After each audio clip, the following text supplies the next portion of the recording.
जय। परम पूज्य आचार्य भगवंत श्री कुंद महाराज की जय। आचार्य भगवंत श्री जयसेन महाराज की जय। चारित्र चक्रवर्ती प्रथमाचार्य गुरु श्री शांति सागर जी महाराज की जय। परम पूज्य समाधि सम्राट अभीक्षण ज्ञानोपयोगी वात्सल्य मूर्ति सिस्टम पट्टाचार्य एवं दीक्षा गुरुवर्य आचार्य भगवंत श्री अभिनंदन सागर जी महाराज की जय। द्वादशांक जिनवाणी माता की जय। हम लोगों का आश्रव अधिकार का हमारे ग्रंथ से 173, 74, 75, 76 नंबर की गाथाएं हैं और कुछ ग्रंथों में गाथा संख्या 180, 81 ऐसे आना चाहिए ना। सव्वे पूर्व निबद्धा ऐसे 180, 81 नंबर की कोई गाथा संभवतः 4 गाथाओं का चतुष्क है, वो आएगा। मैं एक बार गाथा का पाठ वापस कर दे रहा हूँ। बोल दिया ना मैंने, 184 नहीं भैया, जो बोला है मैंने उस पर ध्यान दीजिए। 181, 180 से चालू होगी। 184 तो आगे की गाथा है। सव्वे पूर्व निबद्धा दुपच्चया संति सम्मदिठिस्स ओवो गप्पा ओगम बंधन्ते कम्म भावेण संतिदु निर्वभोज्या बाला इत्थि जहेव पुरुषस्य बंधते वो भोज्ये तरुणी इत्थि च नरस्य पौदूण निर्वभोज्या तह बंधति च हवन्ति वो भोज्या सत्तट्ट विहाभूता नाना वर्णादि भावेहि एदेन कारणेन दो सम्मादिठ्ठि अबंधको होति आसव भावा भावेन पच्चया बंधगा भणिता। ये 4 गाथाओं का चतुष्क अपनी गाथा हो चुकी थी और उसकी टीका विशेष रूप से हमारी चल रही थी कि ऐसा आचार्य भगवंत ने कहा था कि जिस प्रकार से कोई बालिका हुआ करती बहुत छोटी उम्र की, तो वो हमारे लिए काम आदि भावनाओं के उद्दीपन का कारण नहीं बनती, वैसे ही जिन कर्म प्रकृतियों में, जिन कर्मों में हमारा राग द्वेष मोह नहीं होता, वे हमारे नवीन कर्मों के आश्रम का कारण नहीं होती। टीका भी लगभग पूरी हो चुकी थी। टीका के अंतिम चरण के लगभग 10-12 लाइनें बची थी, जहां से अपन वापस पढ़ रहे हैं। तथा च उत्तम सिद्धांते, इस प्रकार से पंक्ति आई है, हमने सबको मार्क करने के लिए भी कहा था टीका में। द्वादशांग अवगमः तत्तीव्र भक्ति अनिवृत्ति परिणामः केवली समुद्घातश्चैति संसार स्थितिघात करणानि भवन्ति। ठीक है ना, बहुत सुंदर बात कही कि द्वादशांग का ज्ञान, तत्तीव्र भक्ति और उसके अंतरंग में उसके प्रति विनय भाव। देखो उससे नहीं आ पा रहा है बात अलग, अपन समय सार पढ़ रहे हैं या दोपहर में अपन सर्वार सिद्धि पढ़ रहे हैं, स्पर्शन का विषय पढ़ रहे हैं, हो सकता है कोई विषय समझ में नहीं भी आवे, लेकिन नहीं आते हुए भी उसके प्रति अपना कैसा भाव होना चाहिए? विनय भाव, आदर भाव होना चाहिए। यदि वो आदर भाव बना हुआ है तो आप समझिए तत्तीव्र भक्ति अनिवृत्ति परिणाम, और अनिवृत्तिकरण जो परिणाम है वो, और केवली समुद्घात, ये जो है संसार की स्थिति का घात करण का कारण बनते हैं, ऐसा सिद्धांत की अपेक्षा से जानना चाहिए। तद्यथा तत्र द्वादशांग श्रुत विषये अवगमो ज्ञानम व्यवहारेण बहिर्विषयः। ठीक है ना, उसमें क्या कहा गया कि उसमें भी जो द्वादशांग के शुद्ध विषय में जो ज्ञान बताया गया है वो व्यवहार की अपेक्षा से देखें तो बाहरी सारे पदार्थों का ज्ञान भी होना ही चाहिए, है ना। कई बार अपन लोग इस विषय में चर्चा करते हैं तो उसमें ज्ञात होता है कि जो आचार्य आदि के बारे में पहले स्पष्ट कह दिया, स्व पर मत पटु, अपने मत को तो जान ही रहे हैं पर परमत को भी जान करके समझ करके चल रहे हैं। परमत को सम्मान देना और परमत का अपमान न करना, दोनों में अंतर है, ध्यान रख के चले। परमत को सम्मान नहीं देते लेकिन कभी भी परमत का अपमान नहीं करते। 22 परिचयों में अदर्शन नाम का जो परिचय बताया है वो अदर्शन परिचय यही कहता है, पर दर्शन है हेय जानता, मुख से निंदा नहीं करे। यानी पर दर्शन हेय होने के बाद भी अपने मुख से कभी किसी दर्शन की निंदा नहीं करते, अपना मत प्रकट करते। और वैसे भी 4 प्रकार की कथाएं हुआ करती हैं, आप सभी जानते हैं, संवेगनी कथा, निर्वेदनी कथा और आक्षेपणी कथा और विक्षेपणी कथा। तो शुरू में आक्षेपणी विक्षेपणी कथा, फिर संवेदनी निर्वेदनी कथा। आक्षेपणी मतलब अपना मत दूसरे के सामने प्रस्तुत करना, और विक्षेपणी का मतलब होता है कि दूसरे के मत का काट करने का नाम विक्षेपणी कथा हुआ करता है। ठीक है। संवेदनी संसार शरीर भोगों से भय उत्पन्न करने वाली कथा जो है वह संवेदनी कथा कहलाती है, और जिससे आत्मा में वैराग्य भाव उत्पन्न हो उसको निर्वेगनी या निर्वेजनी या निर्वेदनी, तीन नाम चल सकते हैं, निर्वेद, निर्वेज और निर्वेग, ठीक है ना। ऐसी कथाएं कही जाती हैं। लेकिन आज का समय आचार्य भगवंत कहते हैं कि आक्षेपनी विक्षेपनी कथाओं का है ही नहीं, क्योंकि आप यदि आज के समय में आक्षेपनी विक्षेपनी कथा करने में रह जाओगे तो निरंतर रूप से विवाद, क्योंकि कुटिल प्रवृत्ति के लोग हैं, अच्छाई को कम ग्रहण करते हैं और बुराई को जल्दी ग्रहण कर लेते हैं। इस कारण से वर्तमान काल जो है वह आक्षेपनी विक्षेपनी कथाओं का काल है ही नहीं। इसलिए सुनिए, इधर माइक पर कभी भी आपको बोलने का अवसर प्राप्त होता है तो ऐसे कैरेक्टर्स जो अन्य मतों में भी पूज्य हुआ करते हैं, उन कैरेक्टर्स का यहाँ पर नाम लेते समय असंख्य बार विचार कर लेना चाहिए। संख्यात भी नहीं कह रहा मैं, तो असंख्य बार विचार कर लेना चाहिए कि मैं कैसे शब्द किस प्रकार से कह रहा हूं, ठीक है ना। जैसे शांति सागर जी महाराज के समय जो प्रकरण हुआ, ठीक है, किसी के नरक जाने का प्रकरण है, वो प्रकरण, ऐसे कई प्रकरण इस प्रकार के जिन प्रकरणों को सार्वजनिक सभाओं में प्रयोग नहीं करना चाहिए। क्योंकि याद रखें कि जैसे आपकी माँ आपके लिए माँ है, आप उनके प्रति श्रद्धा रखते हैं, ऐसे अन्य व्यक्ति की माँ, यहाँ तक कि एक वेश्या भी होती है तो उसकी भी बच्ची अपनी माँ के प्रति माँ वाला ही भाव रखती है। मुंबई में अपन जब चातुर्मास हुआ ना मुंबई में, तो बोरीवली में एक परिवार दर्शन करने के लिए आया, तो सहज रूप से वो लोग बैठे। मैं तो यूं जनरली बच्चों से ज्यादा बात करता नहीं हूँ, मगर वो उसने बोला महाराज जी हमें आपके पास आशीर्वाद चाहिए करके। तो मैंने उससे पूछा कि बेटा ऐसा क्यों, चूंकि परिवार के साथ थे इसलिए हमने उतना विकल्प भी नहीं किया। फिर उस बच्ची ने कहा कि महाराज जी हम कमाटीपुरा में रहते हैं मुंबई में, और हमारी मम्मी बार डांसर है, बार में डांस करती है, तो क्या हम कभी मुख्य धारा में सम्मिलित नहीं हो सकते। मैंने कहा बेटा आपको किसने रोका है, हम आहार देने नहीं आ सकते। मैंने कहा हर चीज की परमिशन आप हमसे मत लीजिए, ठीक है।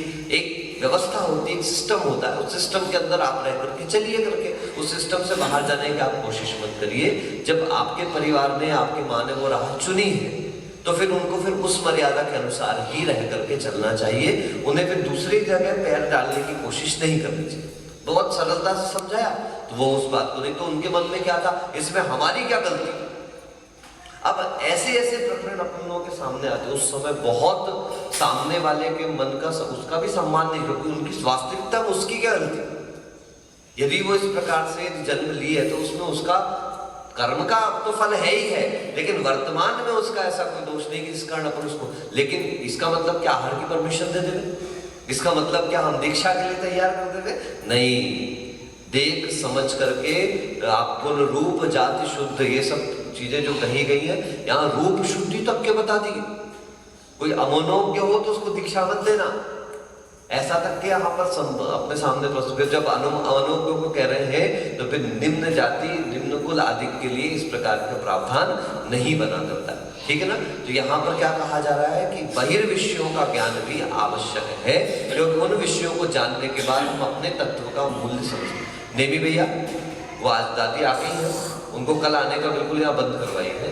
जब पूरा लॉकडाउन है तो वो अंदर क्यों आई है यहाँ पर, ये क्यों खोला और उत्ते में घुस भी गई वो वहाँ पर। धवलमती माता जिसे कहिए उनके रिश्तेदार है, वो उनको मना करेंगे, ठीक है ना। वो आप जाने और आपका काम जाने, हम बार बार नहीं बोलेंगे एक चीज के लिए। कैमरा चल रहा है, ध्यान रखा करेंगे।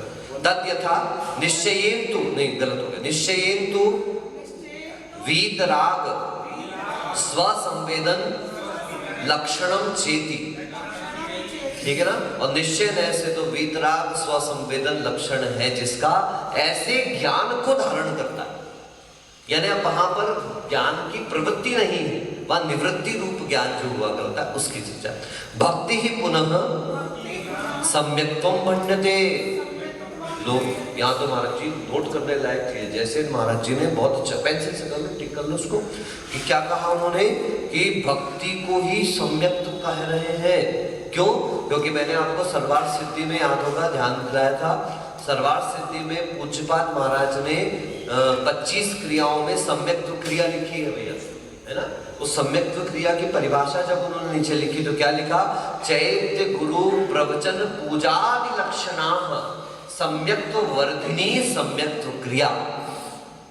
याद भी कराया था डूंगरपुर में सबको हमने उस समय कि चैत्य, गुरु, प्रवचन, पूजा आदि लक्षण। ये सरल चीज होगी। चैत्य मतलब अभी तो भगवान है नहीं, इसलिए जिन प्रतिमाएं उनको, जैसे इनके समय भी भगवान नहीं थे ना, क्या कहते हैं अपने इनकी, ठीक है, पूज्यपाद के समय भी भगवान साक्षात नहीं थे, इसलिए उन्होंने चैत्य शब्द का प्रयोग किया। चैत्य, सेकंड नंबर पर गुरु, और तीसरे नंबर पर शास्त्र के लिए प्रवचन शब्द का प्रयोग किया। तो याद हो जाएंगे आपको, चैत्य, बोलो, गुरु, प्रवचन, पूजा आदि लक्षणा। बोलो एक बार पूरी लाइन बोलो, चैत्य, गुरु, प्रवचन, पूजा आदि लक्षणा सम्यक् वर्धिनी। सम्यक् क्रिया, सम्यक् क्रिया क्या है? तो सम्यक् को बढ़ाने वाले जो क्रियाएं हैं कौन कौन सी हो गई? जिनेंद्र भगवान की पूजा आदि लगा देने से। अब गुरु भगवान की सिर्फ पूजा नहीं, यहाँ तो मुझ पे खूब पूजा पूजा कर रहे हैं, वहां जरूरत पड़ी तो बिहार में एक भी आदमी नहीं, ऐसा नहीं। साधुओं के आहार, विहार, निहार, ये तीन महत्वपूर्ण स्थान है। कौन कौन से? आहार, विहार और निहार, ये तीन महत्वपूर्ण जो स्थान है, उन स्थानों पर ये पूजा आदि से लेकर के चलना। और प्रवचन में उसका स्वाध्याय, उसकी विनय, उसका सम्मान, उसका आदर। और स्वाध्याय बहुत इंपॉर्टेंट है। मैं कई बार कह रहा हूं, नहीं आता है समझ में कोई प्रॉब्लम नहीं, नहीं याद होता है कोई प्रॉब्लम नहीं, नहीं बन रहा है कोई प्रॉब्लम नहीं, पर हमारे अंदर भाव तो है, हम पढ़े, हमारे अंदर भाव तो है, हम सीखे। कल प्रशस्तमती जी कह रही थी मुझसे कि महाराज जी आपने पिछले वो में बहुत स्वाध्याय किया होगा, आपने बहुत ध्यान से पढ़ा होगा। मैंने कहा भैया पिछला कर लिया, उसका फल आज मिल गया, लेकिन आज भी वही करना है।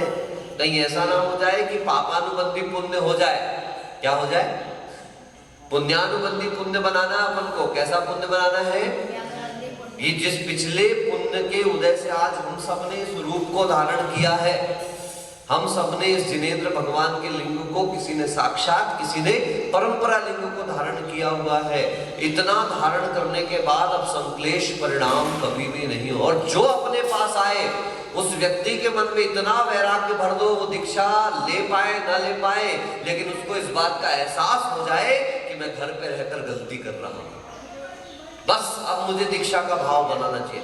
ऐसे उस व्यक्ति के अंदर वैराग्य का भाव जागृत हो जाए, आपके करीब रहने, और इतनी प्रसन्नता आपके चेहरे पर, इतनी प्रसन्न, हंसी नहीं है वाला नहीं करना है, इस प्रकार की मुस्कुराहट, इस प्रकार की प्रसन्नता आपके चेहरे पर रहे कि सामने वाला जब आपको आहार देने के लिए आए, सामने वाला जब आपके सामने आए तो और उसका बार बार आने को मन करे, और वो आने की भावना करे।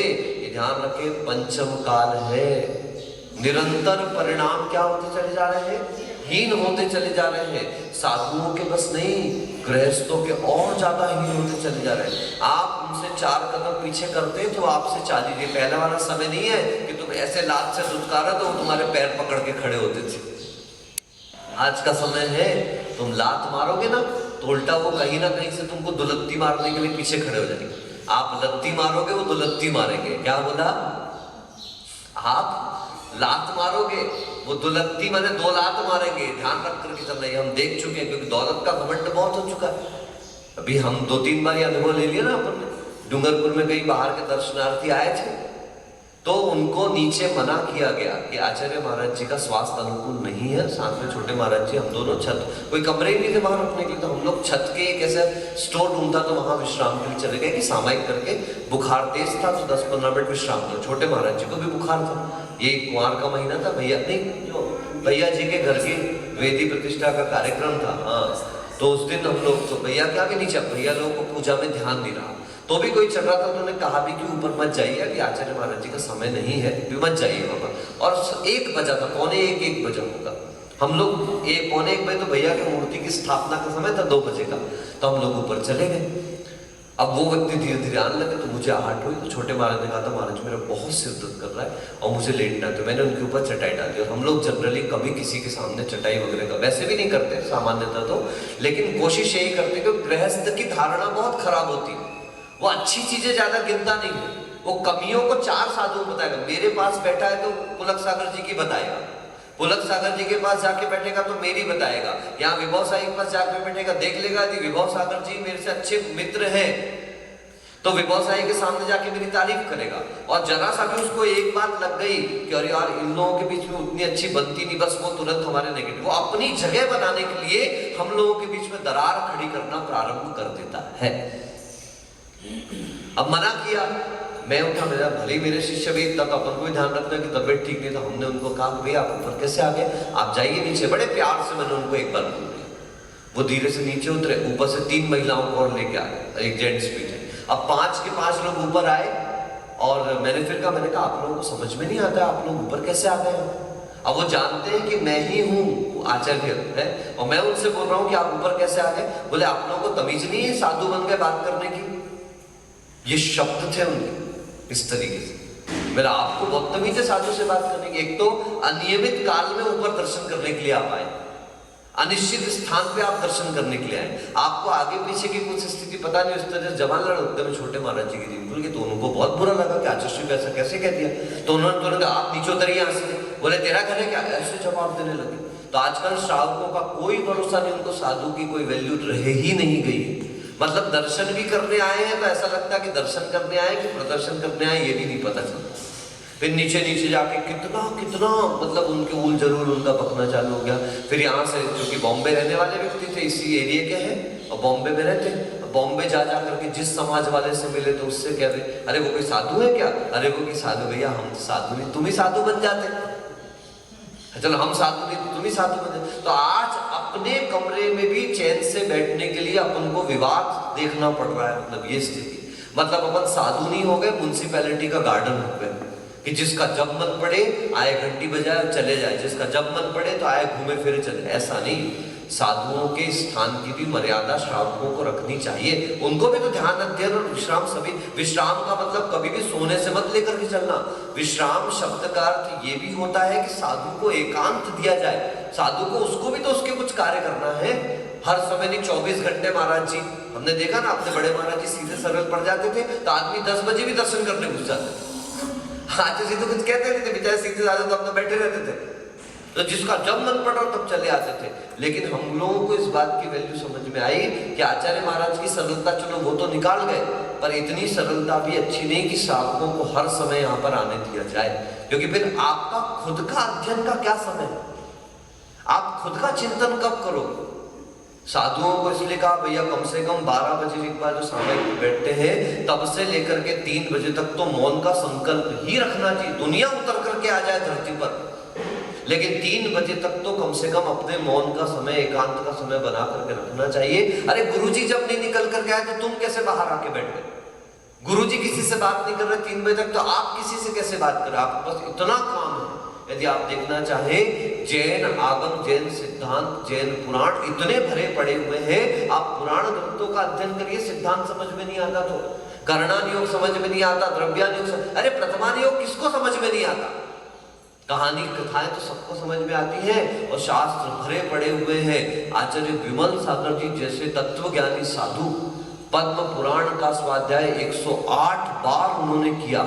समय सार ग्रंथ का स्वाध्याय 108 बार उन्होंने किया। अब आप सोचिए, समय सार का 108 बार स्वाध्याय कैसे कर पाओगे आप।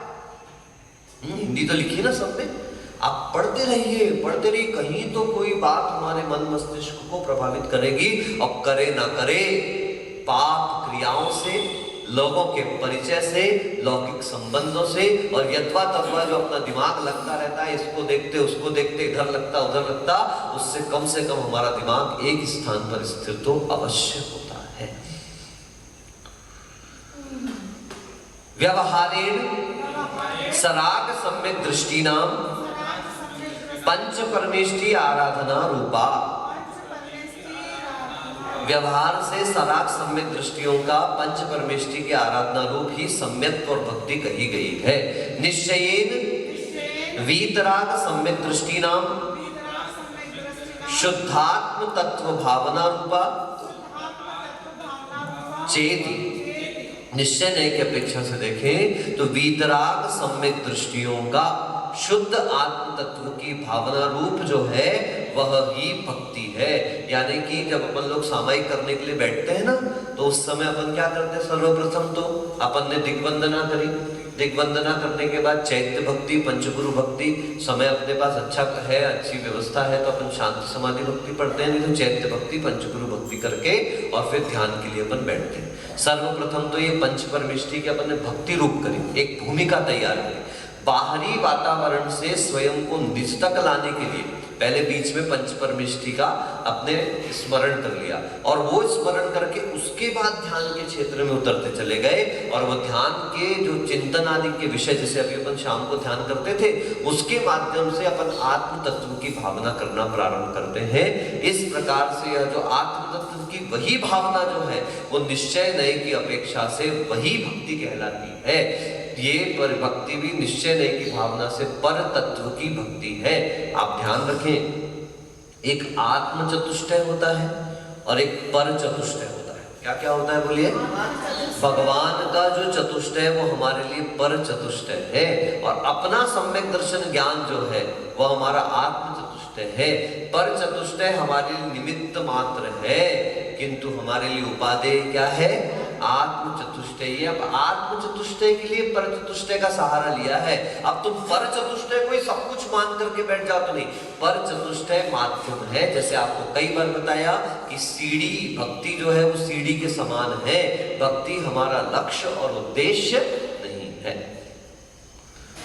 तत्रैवं सति द्वादशांग अवगमो निश्चय व्यवहार ज्ञानम चातम। इसलिए इस प्रकार से द्वादशांग का जो ज्ञान है वो निश्चय व्यवहार ज्ञान रूप से हो जाया करता है। वैसे तो निश्चय ही ज्ञान होता है, लेकिन व्यवहार से इसको ज्ञान कह दिया। ये वस्तुतः महाराज इसको जानकारी कहना चाहिए। क्या करना चाहिए? जो मैंने आपको बताया ये निश्चय नहीं है, व्यवहार नहीं, ये जानकारी है। क्या है? ठीक है, ये ज्ञान नहीं, ये क्या है? जानकारी। तो ज्ञान में और जानकारी में, ज्ञान आत्मा का स्वभाव है और जानकारी व्यवहारिक ज्ञान। उस व्यवहारिक ज्ञान के माध्यम से हम आत्मा के स्वभाव रूप ज्ञान की ओर हमारी प्रवृत्ति हुआ करती है। भक्तिस्तु निश्चय व्यवहार सम्यक्त्वं जातम। और वही भक्ति को निश्चय व्यवहार सम्यक रूप जान लेना हो गया। वो भी होगी, भक्ति भी निश्चय भक्ति और व्यवहार भक्ति होगी। व्यवहार भक्ति पंच परमेष्ठी की भक्ति और निश्चय भक्ति अपनी आत्म भावना में रत होना ही निश्चय। जैसे ब्रह्मचर्य की परिभाषा आती ना, तो ब्रह्मचर्य की व्यवहारिक परिभाषा क्या है? ब्रह्म का मतलब होता वीर्य, चर्य का मतलब होता रक्षण करना। तो वीर्य का रक्षण करना ब्रह्मचर्य। लेकिन जब निश्चय नहीं की अपेक्षा से देखें तो ब्रह्म का अर्थ होता है आत्मा और चर्य का मतलब होता है चरति, यानी रमण करना, यानी आत्म तत्व में रमण करने का नाम ब्रह्मचर्य है। इस प्रकार से निश्चय व्यवहार की व्यवस्था बताई। अनिवृत्ति परिणाम तो सराग चारित्र अनंतरम वीतराग चारित्रम जातमिति सम्यक दर्शन ज्ञान चारित्राणि भेद अभेद रत्नत्रय रूपेण संसार विच्छित्ति कारणानि भवन्ति। बहुत अच्छा। अनिवृत्ति परिणाम आप सभी लोग जानते हैं, करण परिणामों में अनिवृत्ति करण परिणाम होते हैं। उसमें जो अपूर्व करण परिणाम होते हैं वहां पर बहुत सारे कर्मों की निजरा आदि व्यवस्था होती है। लेकिन जब वो अनिवृत्ति करण परिणाम आते हैं तो यहाँ पे अनिवृत्ति करण परिणाम आचार्य भगवंत कह रहे हैं, मगर इससे करण परिणामों को ले लेना। अपूर्व करण में भी असंख्यात गुणित कर्म, जिसमें पाप कर्मों का अनुभाग द्विस्थानी हो जाए और कर्मों की स्थितियां कितनी हो जाए?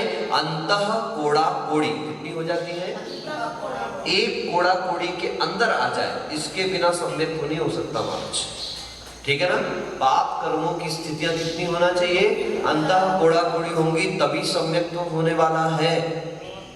तो ये किसमें हो रहे हैं? अनिवृत्तिकरण अपूर्वकरण परिणामों में हो रहे हैं। तो वो भी संसार की विच्छुत्ति कारण है। और चूंकि यदि चारित्र की दृष्टि से देखें, वीतराग चारित्र वहीं पर हुआ करता है, उसके पहले कौन सा चारित्र होता है? सराग चारित्र हुआ करता है। तो अधःकरण परिणामों से ही हम वीतराग चारित्र की अभिव्यक्ति स्वीकार कर लेते हैं। इस प्रकार से सम्यक दर्शन ज्ञान चारित्र भेद अभेद रत्नत्रय रूप से संसार विच्छित्ति का कारण होता है। केशाम छदवस्था नामिति, ऊपर मत करने लगना, नहीं तो 13वें 14वें गुण स्थान में भी कह दिया। यहाँ वहां तो अभेद रत्नत्रय हो चुका उनका, इसलिए वहां अब रत्नत्रय की कोई चर्चा नहीं। अब तो रत्नत्रय परिपूर्णता, रत्नत्रय प्राप्त हो चुका उनको। अपन लोग रत्नत्रय प्राप्ति के मार्ग पर हैं। छद्मस्ता केवली नाम तो भगवताम दंड कपाट प्रतर लोक पूर्ण रूपः केवली समुद्घातः संसार विच्छित्ति कारणमिति भावार्थः। केवली समुद्घात, केवलियों के तो क्या हुआ करता है, दंड कपाट प्रतर और लोकपूर्ण रूप जो केवली समुद्घात होता है वह संसार की विच्छुत्ति का कारण हुआ करता है। एवं द्रव्य प्रत्यया विद्यमानापि रागादि भावस्वभा भावे सति बंध कारणम न भवन्ति थी व्याख्यान मुख्यत्वेन गाथा चतुष्टयम गतम। इस प्रकार से द्रव्य प्रत्यय के विद्यमान होते हुए भी रागादि भावाश्रम के न होने पर बंध कारणों का अभाव हो जाता है। इस प्रकार की व्याख्यान की मुख्यता को लेते हुए 4 गाथाओं का एक प्रकरण आज समाप्त हुआ, जो हम पिछले समय से देख रहे थे, मगर पर्युषण पर्व के कारण उस पर अपन ने एक ब्रेक लगा लिया था। सिर्फ गाथा का उच्चारण अपन कर लेते हैं, इसकी टीका अपन और अर्थ और टीका अपन कल देखेंगे। रागो दोषो मोहोय आसवानत्ति सम्मदेठिस तम्मासव भावेण विना हेतूण पच्चया होन्ति हेतुच्चतुव्यप अट्ठवियप्पस्य कारणं हो भणितम्। होदी भी बनेगा और भणितम भी बनेगा, ठीक है ना।